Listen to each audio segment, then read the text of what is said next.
De ce X-Ray, l'élargissement de cette esplanade, la création du parking, il y avait même un stade, mais un terrain de foot. là. Moi j'ai joué personnellement en 92. Il y avait là, c'était pas la même chose. On travaillait quand même pour améliorer les conditions de visite et améliorer toujours aux alentours du bâtiment, sinon ce bâtiment il allait se détériorer. Vous voyez déjà, on habitait là-dessus. Le 14e siècle. Alors, le monument, c'est le 20e siècle avant Jésus.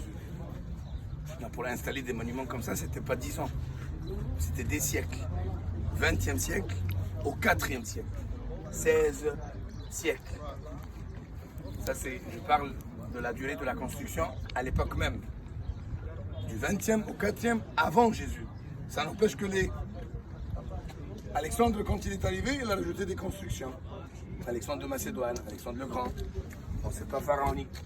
Les Romains, ils ont rajouté des constructions. Les chrétiens, ils étaient installés dans les temples. Ils ont même créé leur propre église. Les Arabes, de la même manière, ils ont créé leur propre mosquée.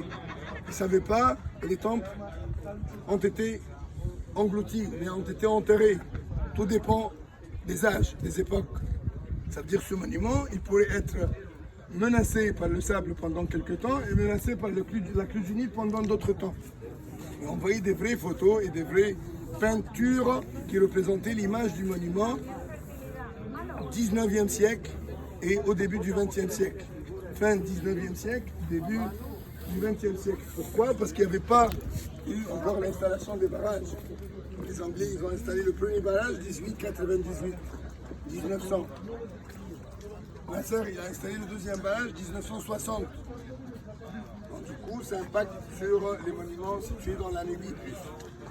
Mais même ces monuments ont été quand même influencés par l'installation des barrages. On voit, ce n'était pas des constructions seulement sur terre, mais des fondations importantes sous terre. Le monument ne commence pas au niveau des sphinx, il commence plus profond. Donc, pour avoir des constructions résistantes. Et jusque-là, arrivait le petit lac qui vient du fleuve. Un canal, une canalisation qui ramenait l'eau jusqu'au but du site. Comme ça facilitait le départ du site pour célébrer les cérémonies ou l'arrivée au site pour effectuer les prières ou servir les offrandes. Un temple, un lieu de culte, c'est comme une synagogue, une église, une mosquée. C'est un lieu de culte. C'est un lieu de culte qui est habité encore et fréquenté toujours par les prêtres. Le peuple, il avait droit de venir servir, offrir des offrandes, mais il n'avait pas droit à partout sur le site. Il y a des zones, c'est interdit. C'est que pour les prêtres, réservé aux prêtres, aux pharaons. Et bien sûr, le sanctuaire n'était pas accessible à tout le monde, que les prêtres et la famille royale. Alors on va faire la découverte intérieure, les amis. Partout c'est autorisé cellulaire, appareil photo. Pendant cette visite, c'est du même côté.